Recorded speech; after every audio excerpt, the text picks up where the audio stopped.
नमस्कार दोस्तों, धर्म रहस्य चैनल में आप सभी का एक बार फिर से स्वागत है। आज हम लोग जिन प्रश्नों को लेने जा रहे हैं वो एक साधक ने पूछे हैं, तो चलिए जानते हैं सबसे पहले इन प्रश्नों को। भगवान के अंश और मानव जीवात्मा में क्या भेद है? क्या कोई मानव जीवात्मा भगवान के अंश अवतार के समान बन सकता है? बड़े देवी देवता किसी की पुकार जल्दी क्यों नहीं सुनते हैं? असाध्य रोगों को कोई देवी देवता क्यों नहीं ठीक कर पाते? काफी साधनाएं करके हम थक चुके हैं, तो क्या करें? और ऐसा होने पर ईश्वर से विश्वास उठ जाता है, क्योंकि इतनी प्रार्थना करने पर भी न तो बीमारियां ठीक हो रही हैं और न ही कोई संकट। ऐसा क्यों? ऐसी कोई साधना है जिसमें सफलता मिलना तय हो? छोटे देवी देवता यानी कि ग्रामीण कलयुग में ज्यादा चमत्कार क्यों कर पाते हैं और उनकी अपेक्षा बड़े देवता काफी कम प्रभाव क्यों दिखाते हैं? ऐसा क्यों? हम यदि हजारों साल तक जीवित रहना चाहते हैं तो इसके लिए इस युग में कौन सी साधना करनी चाहिए? किसी शक्ति की सवारी आती है तब इत्र की सुगंध आना पॉजिटिव शक्ति का संकेत है या नेगेटिव? ज्यादा पूजा पाठ करने पर भी हमारे घर में असाध्य रोग हो जाता है और अकाल मृत्यु हो जाता है, तो ऐसी पूजा का क्या लाभ? यह सब जब मैं साधारण पूजा कर रहा था तब कुछ भी नहीं होता था। अब 5 साल से ज्यादा पूजा से हमारा परिवार ज्यादा दुखी हो रहा है। ऐसा क्यों? और उसमें मेरी बहन की मृत्यु हुई और उसके 2 महीने बाद मेरी मम्मी को कैंसर भी हुआ था। यदि इस कलयुग में यदि माँ चामुंडा के जल्द दर्शन पाना है और उनकी कृपा को जल्द पाना है तो कौन सी साधना करनी चाहिए? ये है इनके प्रश्न। पहले प्रश्न शुरू करते हैं कि भगवान के अंश मानव जीवात्मा में क्या भेद है और क्या कोई मानव जीवात्मा भगवान के अंश अवतार के समान बन सकता? तो सबसे पहले तो ये जान लीजिए कि सब कुछ ईश्वर का ही अंश है, चाहे वो मानव जीवात्मा या फिर भगवान का ही कोई अंश अवतार ही क्यों ना। ऊर्जा का स्वरूप और उसमें अंतर थोड़ा बहुत हमेशा रहता है, और ऐसा इसलिए भी होता है क्योंकि जैसे व्यक्ति कर्म करता है, जैसे प्रभाव को दिखाता है, वैसी ही शक्ति और ऊर्जा को धारण करता है। उदाहरण के लिए भगवान राम के पास इतनी शक्तियां होने के बावजूद भी वह वन वन भटकते हैं, वानरों की सहायता लेते हैं, उसके बाद भी रावण को समझाते हैं, लेकिन फिर भी जब वो नहीं मानता तब जाकर उसका वध। लेकिन अगर उसी की जगह कोई साधारण मानव जीवात्मा होता और उसके पास शक्ति होती तो तुरंत ही बाण चलाकर कब का ब्रह्मास्त्र का प्रयोग करके अपना बदला लेने को तैयार। कारण यही है कि हम जब तक अपनी मर्यादा में रहते हुए जीवन संघर्ष को झेलते हुए आगे नहीं बढ़ेंगे तब तक ईश्वर के अंश अवतार बनने की सामर्थ्य हमारे अंदर नहीं है। उसके जैसा बनने के लिए उसके जैसे गुण, उसका जैसा प्रभाव आना आवश्यक होता है। हाँ, लेकिन कोई भी साधक जीवात्मा भगवान के अंश अवतार के समान बन सकता है। केवल उसे भगवानों को समझना पड़ेगा, उनकी कार्यशैली, उनके सिद्धांत, उनके गुण, उनको जीवन में अपने उतारना पड़ेगा। इसके अलावा उनके जैसा तपस्वी साधक बनना पड़ेगा, तब निश्चित रूप से वह उनके अंश अवतार के समान बन सकता है। अगला प्रश्न पूछा है, बड़े देवी देवता किसी की पुकार जल्दी क्यों नहीं सुनते? देखिए, पहली बात यह है कि बड़े देवी देवता तब तक किसी चीजों में इंटरफेयर नहीं करते हैं जब तक कि उस व्यक्ति के कर्म, सिद्धांत, पूर्व जन्मों के पाप इत्यादि नष्ट ना हो गए हों या विशेष परिस्थिति ऐसी उत्पन्न ना हो रही हो जिसमें उसका विनाश होना पूरी तरह तय हो। तब जाकर के वो कहीं जाकर आपकी प्रार्थना को सुनेंगे, करेंगे, क्योंकि इस जीवन को प्राप्त करने का जो मूल उद्देश्य है वह ईश्वरीय माया को, उस खेल को खेलते हुए आगे बढ़ना है जो बहुत पहले आपने जीवात्मा रूप में ईश्वर के सामने स्वीकार करते हुए तब माँ के गर्भ में आए थे। इसीलिए जैसे ही आप मृत्यु को प्राप्त हो जाते हैं, सारा रहस्य आपके सामने खुल जाता है कि मैं तो केवल खेल खेलने के लिए धरती पर आया था और मेरा खेल में मैं इतना ज्यादा उलझ गया कि मैं सारी बातें भूल गया कि मुझे तो इस खेल को खेलना है। दुख सुख, किसी चीज की इच्छा होना, किसी इच्छा का ना मिलना, परिवार का बढ़ना, परिवार का टूटना, लोगों का जुड़ना, लोगों का छूटना, ये सारे उस खेल के एक भाग मात्र। जब परिस्थितियां ऐसी बन जाती हैं कि कर्मों के सिद्धांत के कारण आपके जीवन में इतना बड़ा प्रभाव आ जाता है कि आपके पूर्व जन्मों के पाप कटने के बावजूद भी आपको कुछ भी प्राप्त नहीं हो रहा होता है, तब देवी देवता उस चीज को काटने के लिए आपकी पुकार को सुनते। उससे पहले वह आपकी सामर्थ्य की परीक्षा ले, आपको यह बताने के लिए कि आप अभी माया जाल में हैं, इससे निकलने के लिए जितना प्रयास करना चाहें अवश्य। ऐसे ही अगला प्रश्न पूछा, असाध्य रोगों को कोई देवी देवता क्यों नहीं ठीक कर पाते हैं? तो आपको लगता होगा कि थोड़ी सी साधना करने पर कोई असाध्य रोग ठीक हो जाएगा, तो ऐसा बिल्कुल भी नहीं। जब हम पृथ्वी पर जन्म लेते हैं तो पृथ्वी के बंधन में है, यह भी एक गर्भ की तरह ही है। यह माँ का द्वितीय चरण का गर्भ है। एक गर्भ जब हम किसी शरीर के अंदर जन्म लेते हैं, शरीर के अंदर आते हैं, तो वो पहला गर्भ होता है। फिर दूसरा जो इससे बड़ा गर्भ है वह उस अंडे के समान ही है जैसे अंडे के रूप में अंदर एक गर्भ था, माँ का गर्भ स्थान। इसी तरह पृथ्वी रूपी माँ का गर्भ स्थान है जिसमें हम लोग विचरण करते हैं, पूरी जिंदगी यहीं जीते हैं। इससे भी बाहर निकल कर जब बाहर जाते हैं तो ब्रह्मांड का गर्भ होता है, और जब इससे भी बाहर निकलते हैं तब जाकर के हम माँ पराशक्ति तक पहुंचते हैं। तो ये जो प्रक्रिया है जिसको हमने खेल के रूप में स्वीकार किया, उसमें हम इतना उलझ गए कि हर बात को सत्य समझने लगे। लेकिन नियम यही है कि इस फेर में तब तक हम पड़े रहेंगे जब तक हमने यह तय किया था कि हम यहाँ पर मानव शरीर के रूप में रहें। इसलिए दुख सुख हो या कोई कष्ट हो या कोई बीमारी हो, वह सारी चीजें ठीक हो, किंतु या तो आपके अंदर इतनी क्षमता कि आप उस प्रकृति के बंधन को तोड़ सकें। लेकिन छोटी इच्छा रखने वाले, छोटी छोटी बातों से प्रभावित हो जाने वाला व्यक्ति कभी भी बड़े लक्ष्य को प्राप्त नहीं कर पाता है। इसी तरह आपने अभी कहा, अगला प्रश्न में पूछा है कि काफी साधनाएं करने पर भी हम थक चुके हैं तो क्या करें। इससे ईश्वर पर विश्वास उठ जाता है। प्रार्थना करने पर बीमारियां ठीक नहीं होती हैं, कोई संकट नहीं हटता है। तो मैं पहले ही आपको बता चुका हूँ कि जीवन एक प्रक्रिया, एक खेल की तरह है। जब आपने गर्भ को चुना था तभी यह तय हो गया था कि आपको कितने कष्ट भोगने हैं, पूर्व जन्मों में कितने आपने पाप किए हैं, उस हिसाब से आपको इस जन्म में भी कष्ट भोगने पड़ेंगे। उसको काटने के लिए जब आप तपस्या और साधना करते हैं ईश्वर की कृपा के कारण, अन्यथा तो आप इसके लायक भी नहीं थे कि आप तपस्या या पूजा करते। ईश्वर की कृपा है कि आपको वह तपस्या या साधना करने के लिए विवश कर रहा है, ताकि आपके पूर्व जन्मों के जो पाप हैं वह पूरी तरह नष्ट हो जाए, समाप्त हो जाए। इसीलिए विश्वास को कभी नहीं छोड़ना चाहिए और कार्यों को करते रहना चाहिए। परिस्थिति ऊपर नीचे हमेशा होती है, न तो हमेशा दुख रहने वाला है और न ही हमेशा सुख रहता है। जो भी व्यक्ति ऐसा सोचता है कि वो जीवन भर सुखी रहेगा वह भी मूर्ख है, और जो भी व्यक्ति ऐसा सोचता है कि वो जीवन भर दुखी रहेगा वह भी मूर्ख। क्योंकि प्रकृति में जैसे हर वर्ष बरसात आती है, ठंडक पड़ती है और गर्मी आती है, इसी तरह जीवन की प्रक्रिया भी हमारी चलती रहती है, जिसमें कष्ट, दुख, सुख, विभिन्न प्रकार के अनुभव आते और जाते रहते हैं।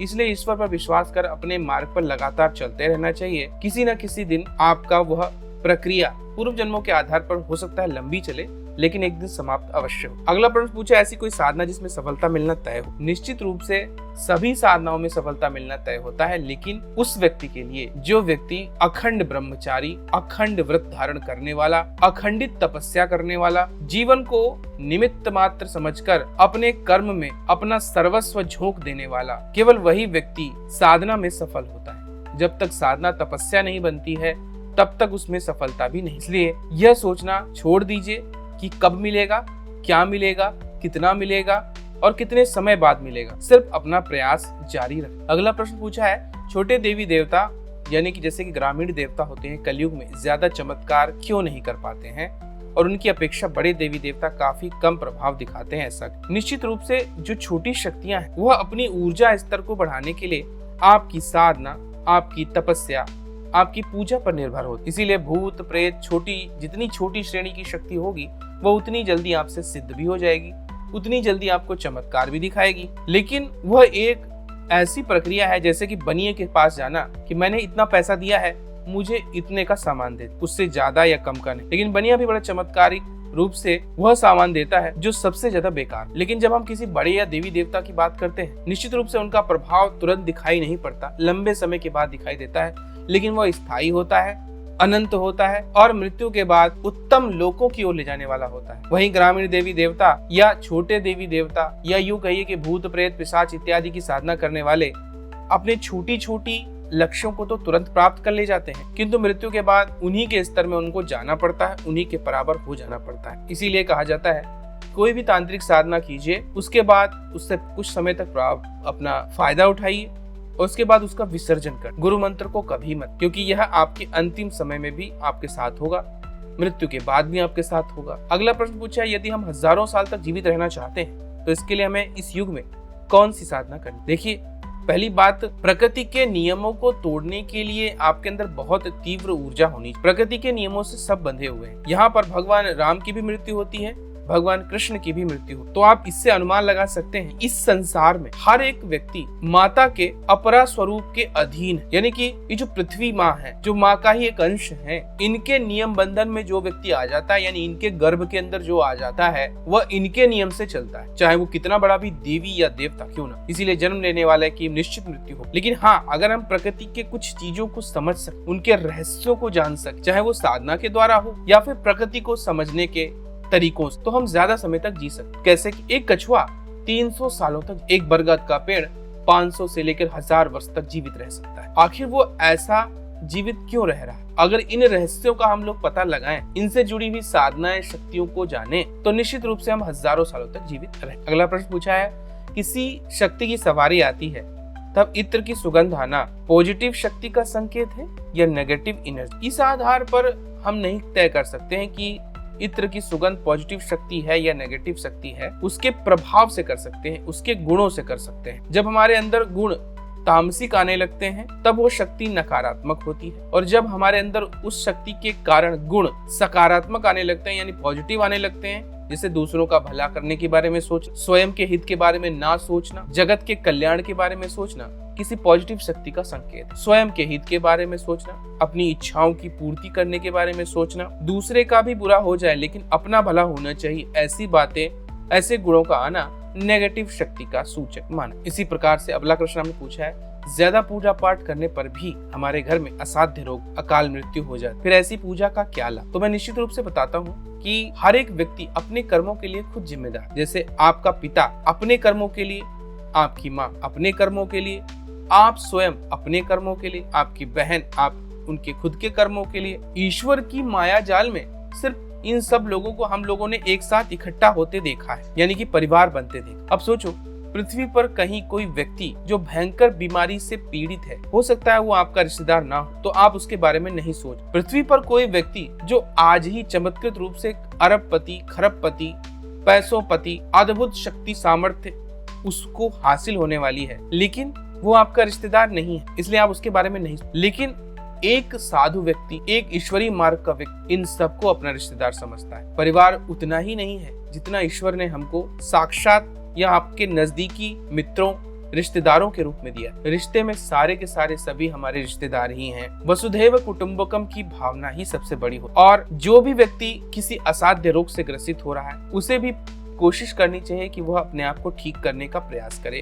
क्योंकि जो चीज वो प्राप्त करता है या तो किसी कर्म की वजह से या कर्म के फल की वजह से। कर्म आपके इसी जीवन का होता है, कर्म फल आपके पूर्व जन्मों से होते हुए आता है, चाहे उसमें अकाल मृत्यु हो या फिर कोई असाध्य रोग। और यह किसी एक व्यक्ति नहीं बल्कि सबके साथ होता है। स्वयं आपका शरीर जो कभी बचपन में बच्चे की तरह था, जवानी में जवान हो जाता है और बुढ़ापे में बीमारियों का गढ़ बन जाता है। और ऐसा कोई व्यक्ति नहीं है जो बूढ़ा होने पर बीमारी उसके शरीर में ना आती हो, क्योंकि उस शरीर को समाप्त होना है, जो कि वो पंच महाभूतों से बना हुआ शरीर समाप्त होने के लिए ही बना है, प्रकृति के नियमों में बंधा हुआ है, माता के नियमों में बंधा हुआ है।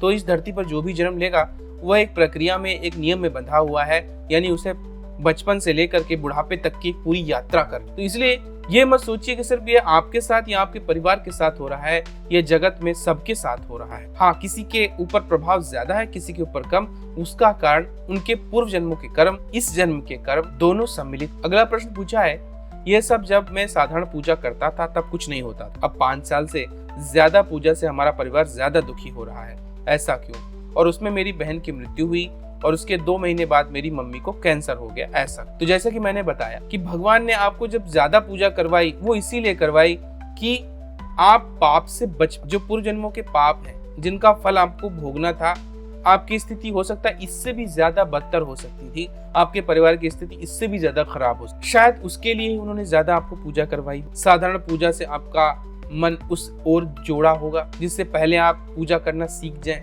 अपने पूर्व जन्मों के पाप को नष्ट कर पाएं। बहन की मृत्यु उसका स्वयं का भाग्य है, उसे जितने समय तक इस धरती पर रहना था वह उतने समय तक यहाँ पर रही। माँ को कैंसर होना पूर्व जन्मों का कोई प्रभाव है, जो कि उन्हें होना ही था, चाहे वो आपकी माँ होती या फिर किसी और की माँ होती। आपकी बहन की मृत्यु होनी ही थी, चाहे वो आपकी बहन होती या फिर किसी अन्य व्यक्ति की वो बहन बनकर के आई होती। तो हर एक का जो कर्म है, पूर्व जन्म का प्रभाव है, कर्म है बहुत सारे, उन सब का लेखा जोखा के आधार पर कर्मों का प्रभाव देखने और उसको समझने का एक प्रभाव, एक तरीका मिलता रहता है। हम उसे देखते हैं घटित होते हुए लगातार जीवन में, और ऐसा सिर्फ आपके साथ नहीं होता है, प्रत्येक व्यक्ति के साथ होता है। क्या कोई ऐसा व्यक्ति है जिसकी बहन की मृत्यु नहीं होगी, या उसके पिता की मृत्यु नहीं होगी, या उसकी माँ की मृत्यु नहीं होगी, या उसकी माँ को कोई रोग नहीं होगा, या उसकी बहन को कोई रोग नहीं होगा, या उसे खुद कोई रोग नहीं होगा, या उसकी मृत्यु नहीं होगी? बस हम ऐसा सोचते हैं कि हम पूजा की वजह से बच जाएंगे। तो सिर्फ पूजा पाठ से हम पूर्व जन्मों के पापों को काट सकते हैं, लेकिन जो स्थायी हो चुके हैं और ज्यादा गहरे हैं, उनका कर्म फल भोग तो हमको यहाँ करना ही पड़ता है। अगर कोई ये सोचता है पृथ्वी पर उसने जन्म लिया है सुखों को भोगने के लिए, तो वो गलत सोचता है। ये सजा ही होती। जब हम किसी भी प्रकार से गर्भ में आते हैं तो ये सजा होती। स्वयं आपने देखा होगा, बच्चा जब गर्भ में आता है तो वो उल्टा 9 महीने रहता है, यानी उसे दंड स्वरूप ही उल्टा किया गया है। यही इसी प्रकार जब इस धरती माँ के गर्भ में हम लोग आते हैं तो आपको लगता है कि हम लोग धरती से चिपक कर चलते हैं। गुरुत्वाकर्षण के हमारी सीमा तय हो जाती है। हमारी आंखें कुछ दूर तक ही देख सकते, हमारे कान कुछ दूर तक ही सुन सकते हैं, हम जो बोले वो कुछ दूर तक ही सुनाई पड़ता है। हर एक चीज सीमित हो जाती, हमारी शक्तियां सीमित कर दी जाती। मृत्यु के बाद आत्मा की शक्ति अनंत होती है, वो कहीं भी जा सकती है, कुछ भी कह सकती है, कुछ भी बोल सकती है, कुछ भी। तो यहाँ पर जो भी व्यक्ति आता है अपने पूर्व जन्मों के पाप को काटने के लिए ही आता है, और उनको काटने का सबसे अच्छा तरीका है पूजा पाठ, साधना, अच्छे कर्म करना, लोगों की भलाई करना। तो इस बात से परेशान होने की आवश्यकता नहीं। इस खेल को खेल की तरह लीजिए, जीवन में अपने लक्ष्यों की ओर ध्यान दीजिए, रास्ते में मिलने वाले कांटों की ओर ध्यान मत, क्योंकि कांटा चुभ जाने पर अगर आपने मार्ग अपना रोक लिया तो फिर आगे का मार्ग नहीं तय कर पाए, वहीं रह जाएंगे, उसी जगह रुके रहे। अब अगला प्रश्न पूछा है, यदि इस कलयुग में माँ चामुंडा के जल्द दर्शन पाना है, उनकी कृपा को जल्द पाना है, तो कौन सी साधना करनी? भगवती माता चामुंडा इस युग में जागृत माता है, और चाहे तो माता के उच्च कोटि के मंत्रों के माध्यम से उनकी साधना करनी चाहिए, और उसमें भी माता चामुंडा की जो गुरु मंत्र है वह अपने गुरु से प्राप्त करना। जब आप गुरु से उस गुरु मंत्र को प्राप्त करेंगे और उसके बाद अखंडित रूप से साधना करेंगे, तब आपको उनकी कृपा मिलनी तय हो जाए। इस बात की कोई गारंटी नहीं है कि बहुत जल्दी कुछ मिल जाए, क्योंकि अगर आप यह लक्ष्य लेकर कहीं पर भी कोई भी कार्य कर रहे हैं तो कुछ भी पॉसिबल नहीं होता है। कोई भी व्यक्ति तुरंत को युद्ध को नहीं जीत सकता है। जीवन भी एक युद्ध की तरह ही है, संघर्षशील है, हर एक चीज संघर्ष देखती है। आपने उसके पीछे कितना संघर्ष, कितना समर्पण किया है। जब आपका संघर्ष, समर्पण, मेहनत सब चीजें मिलकर एक साथ इकट्ठा होती हैं, तब जाकर कहीं सफलता में, चाहे वो साधना हो, जीवन का कोई लक्ष्य, भौतिक जीवन को जीने के तरीके हो, कोई लक्ष्य को प्राप्त करने की प्रबल इच्छा, या फिर किया गया कोई कर्म। आज के इस वीडियो के माध्यम से यही बताने का मूल उद्देश्य है कि जीवन संघर्षों से भरा है। यहाँ पे सुख भी आएगा, दुख भी आएगा, यहाँ पर आपको हर प्रकार के कष्ट भी भोगने होंगे, और ईश्वर की तरफ से मिलने वाले कुछ सुख के क्षण भी आपको अवश्य ही मिलेंगे, क्योंकि आपने स्वयं यह तय किया था कि मैं इस गर्भ में जा रहा हूँ, माँ धरती के गर्भ में जा रहा हूँ, वहां पर जाकर मैं अपने जीवन की इस लीला को इस प्रकार से जीऊंगा और अपने पूर्व जन्मों के प्रभाव और पापों को नष्ट करने की कोशिश। ऐसे में अगर आप साधना पूजा मार्ग से भटक जाएंगे, पता नहीं कितने जन्मों तक किस नीच की योनि में चले जाएं।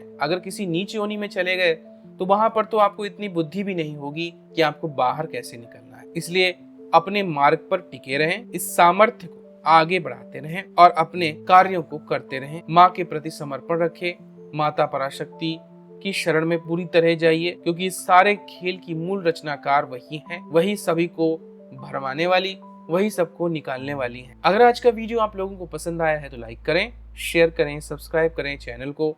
आप सभी का दिन मंगलमय हो। जय मां पराशक्ति।